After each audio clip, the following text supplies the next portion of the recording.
Let's try Josh in Tennessee. Are you there, Josh? Yes. Hi, this is Josh. Hey, you're on with Scott and Matt. How are you? Hey, Josh. Hi. Yeah, I just wanted my wife wanted me to call in. She's an atheist. I'm a Christian, and so it's so she's really on top of her Bible knowledge, and so we're always kind of, she's trying to disprove God, and I'm trying to prove that it's the truth. So, Sure. yeah, I kind of feel like there's so many different personal experiences with God that kind of, to me, that kind of proves that he does exist. And even though we can't see him, but we can certainly feel that he's around, in my opinion. How would your wife respond to that? She basically just says that you got to prove it, and well, you mentioned personal experiences. You mentioned personal experiences with God. I'm wondering if you could give an example of a personal experience with God and how you know that it's a personal experience with God, because there are people who claim personal experiences with all kinds of gods and with alien abductions and others. How do we know that because you've experienced something that you think is an experience with God, that you're right? I just through prayer and just going through the motions. Basically, it's when obviously everyone has their hard times and everyone has good times, and when we fall on hard times, it's just, to my personal experience, there's just, God has always proven himself to help me in the end.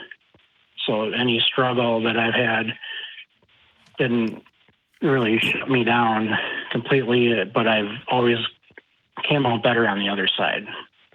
Yeah, so I understand that's what you believe happened. What I was asking is, how can we know that's what happened? Like, you think that God has helped you and God's spoken to you and you've had some sort of experience and God's helped you in trying times. How do we show that that's true and not just you think that God has helped you in those trying times? Well, I guess it's just, you get that feeling.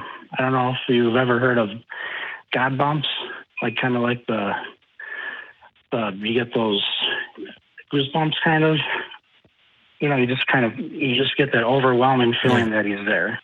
And yes. So for the record, I'm a former Southern Baptist who was going to be a preacher and who has stood in church. And while praising and singing, I've had God bumps, goosebumps, euphoria, been ecstatic, convinced that I was in the presence of the Holy Spirit.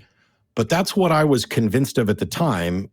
And when investigating it, it turns out that I can't demonstrate that that was true, and there's no good reason to think it was true. So on a couple of occasions here, I've asked you, how would you know that this is true? And you just keep coming back with that you're convinced.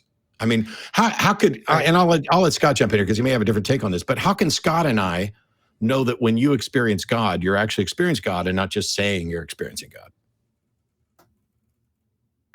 I guess that's based on faith, and that'd be, it's a faith-based,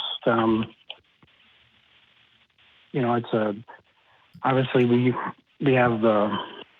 believe in the Bible, and I consider the Bible a history book. It's, all the way from the Old Testament to the New Testament. So it's basically a history book, and a lot of the things that happen in the Bible, we can some of them we can use in our personal experiences, and I do know that my wife obviously pointed out the scriptures that are that are bad and stuff like that. And I get all that, What about the ones that aren't true? Like when you go to Genesis and the order of events in creation don't match up with what science says the order of events would be. Doesn't that kind of show that that's not accurate? I get what you're saying as far as, but we really don't know what really happened in the beginning. So, I mean, okay, but we know there was never a time where there was one man and one woman whose names we knew, who were the originators and progenitors of the entire human species. We know that's not true. Well, we don't. Okay, Hey, well, Josh. I do. Go ahead, Scott. Yeah, sure. So, hey, Josh, a couple of things stood out in what you said. One was that, based on your experiences, whenever you've had a hard time, it was God that lifted you up again. Are you familiar with confirmation bias? This bias that we all do, where we kind of count the hits and ignore the misses when it comes to interpreting data in light of like what we already believe. Like if you're driving on the road and you have this belief that Asians are bad drivers, right? Anytime somebody cuts you off and they happen to be Asian, you're going to go, see, I told you Asians were bad drivers, but you're ignoring the hundreds of times somebody cuts you off and they're not Asian, or the hundreds of times somebody doesn't cut you off and they are Asian. Do you know that concept where we kind of pick out what fits with our previously existing worldview and we ignore the rest?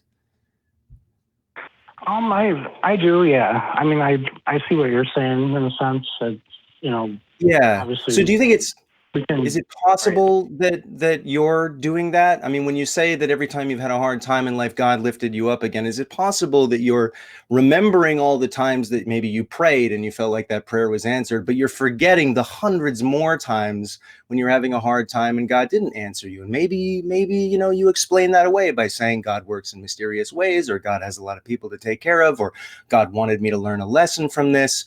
But doesn't it seem like we live in a world that's indistinguishable from God not existing at all? I mean, would you be saying the same thing if you were a refugee family in Saudi Arabia? Or do you see what I'm saying?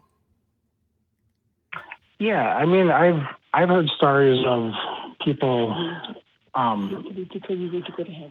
people coming here that had nothing and just worked hard and maybe they were Christians and maybe they prayed and they'd be, they got really good careers and became very successful, and they could. Do you think there are people who are Christians who prayed who are homeless and never had a good career?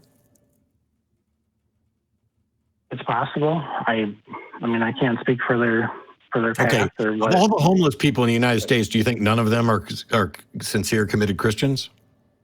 Do you think that's even likely? I would think that some homeless are Christians, I would think. So we actually have data on this, and most people who are not doing well in life tend to be more religious, and that makes sense, right? Except it falsifies the idea that believing in God or praying to a God guarantees any kind of prosperity, doesn't it?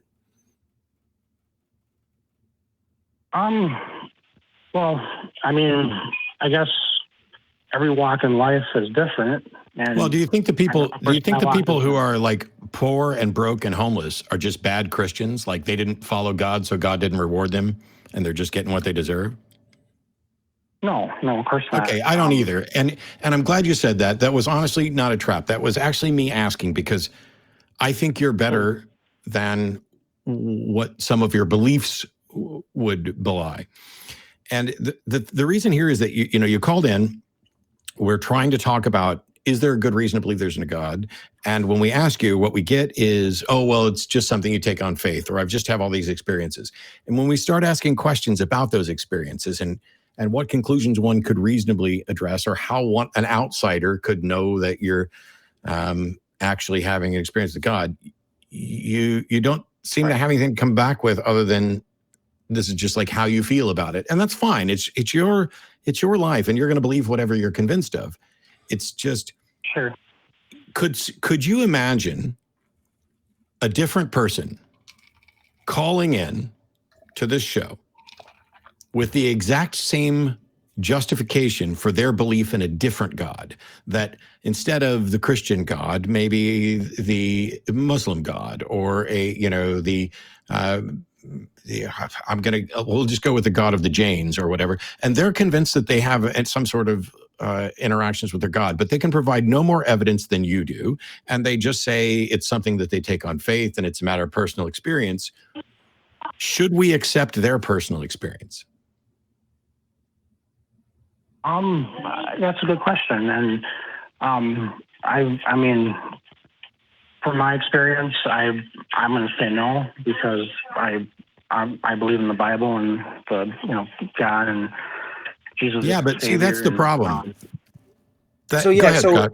Yeah, so Josh, that's interesting. So there's two reasons why you wouldn't accept somebody else's personal experience. Now, one would be just because the slot is filled for you, and that's sort of a more, that's kind of circular in terms of the way that you're reasoning there. But another reason could be, but honest, yeah, sure. I mean, it could just be that, I don't accept those other gods or those other reasons for other gods because I believe in this one and that's that.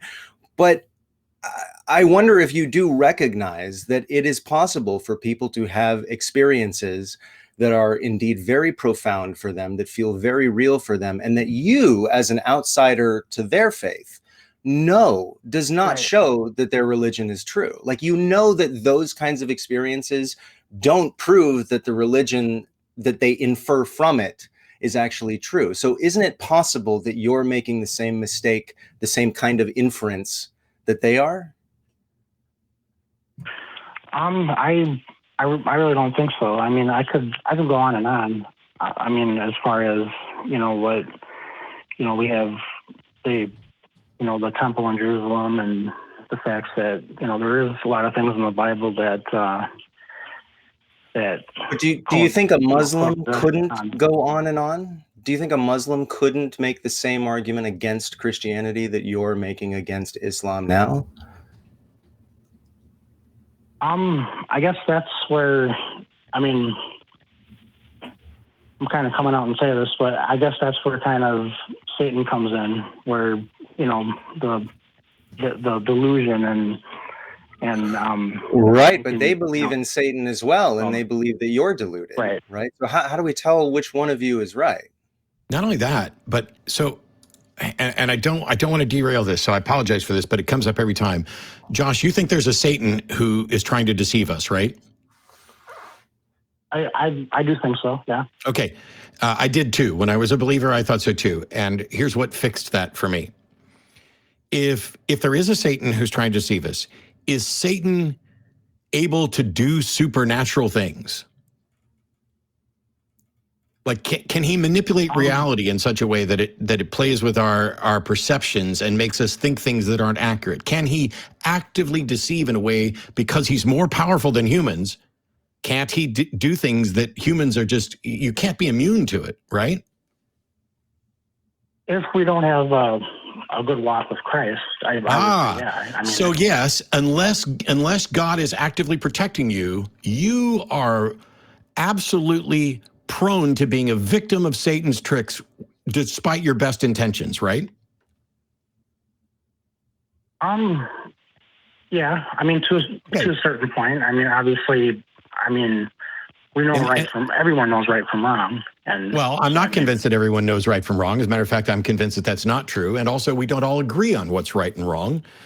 So that's a big issue, which we may be able to dig into. But here's the thing. If there's a God and a devil, and the devil has the ability to manipulate reality in such a way as to confuse me, and the only way that I can be safe from the devil's manipulations is if God decides to protect me, that there's nothing I can do on my own to protect myself, then ultimately, whether or not I'm deceived by the devil is God's responsibility, not mine.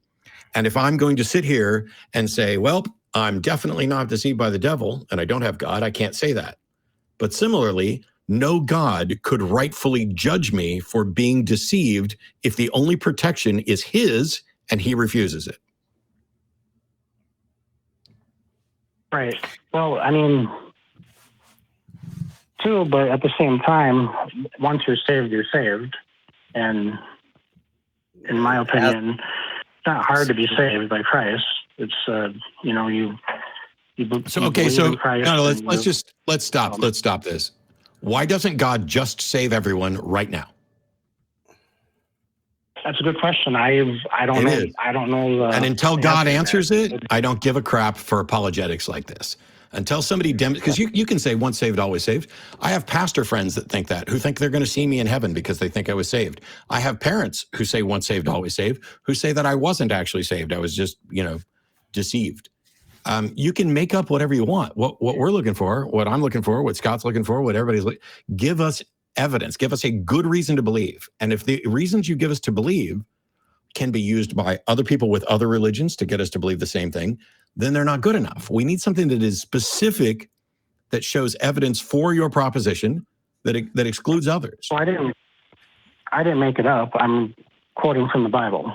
So I don't give it. Okay, go ahead, Scott. I can't help but feeling like I'm interacting with a hostage tape or something. Josh, you don't sound like, I mean, you said at first that your wife sort of pressured you to call in, and you don't sound like somebody who's super enthusiastic about having to rationally defend your faith. You actually do sound like somebody who views your religion as a matter of trust, as a matter of faith. You don't sound like somebody who would allege that we can know with any kind of certainty that Christianity is true using evidence. That's the thing. You're absolutely right. You can't. The evidence to prove that God exists isn't necessarily in the physical. There is some things in the physical, but like Jerusalem and the temple and stuff like that. But it is on a faith-based level, and people need to realize that. And if they don't, they don't. I mean, it's everyone's walk is different, and I just. But that's just what I want. That's just what I want. Where do you stand on? Where do you stand on damnation? I'm just curious. I mean, do you believe? Are you an annihilationist? I mean, a universalist? Do you believe that your wife, unless you do something about it, is on her way to hell? I don't really know the whole formality of who goes to heaven and who goes to hell. Of course, the Bible says that if you don't. The only way to God is through Christ. And if a person just says, forget about Christ, forget about God, I don't need that, and I don't really know what will happen to them. But for me, do you think that your wife is a good person? I do, yeah. So would it be heaven for you to know that your wife is suffering for all eternity? I mean, could you enjoy being in heaven knowing that your wife is being infinitely tormented? I wouldn't. I mean, if I converted to Christianity and I genuinely believed that my wife was suffering the entire time that I was in heaven, that wouldn't be heaven for me. In fact, it would be hell. Do you feel that way at all? Right. I do, and that's why we're always discussing, and she goes to church with me sometimes, and she doesn't believe in hell, but at the same time, as far as what the Bible says on those issues of hell, of heaven and hell, and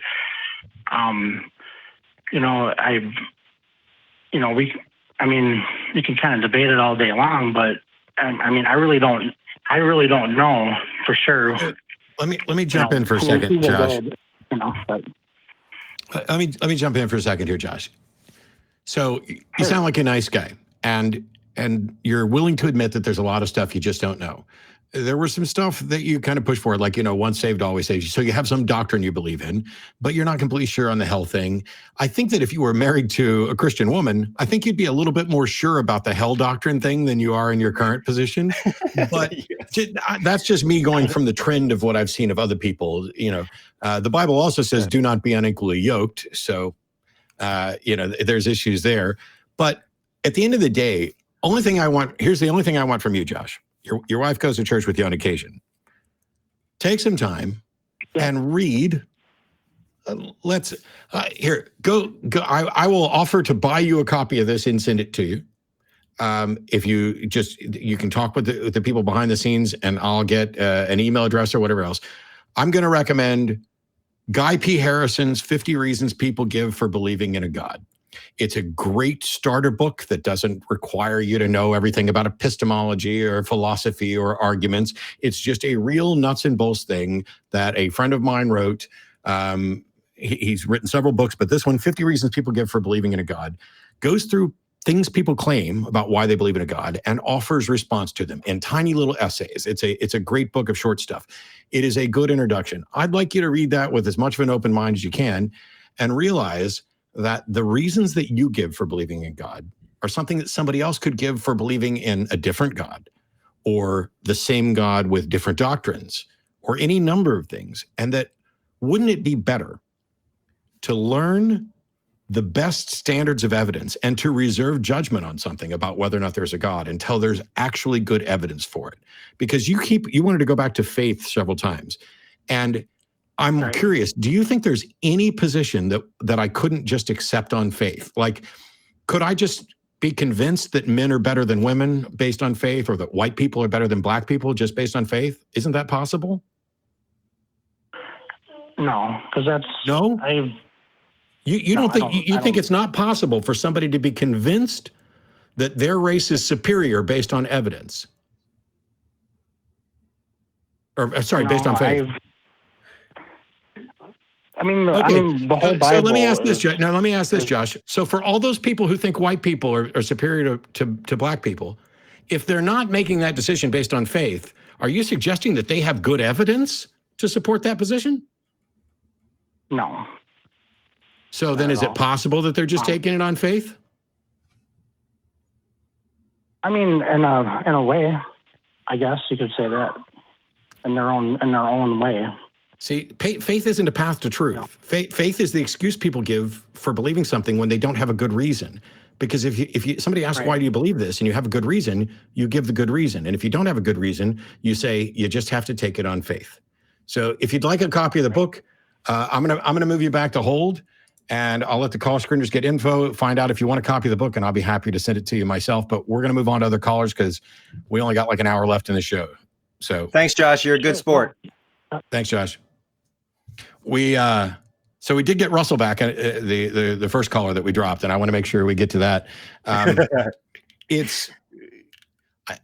By the way, before anybody emails in to say, yes, they could believe for bad evidence and not just faith. Yes, I know that. The point is, if you use faith as your epistemology, you have no likelihood of getting to a true answer. But right.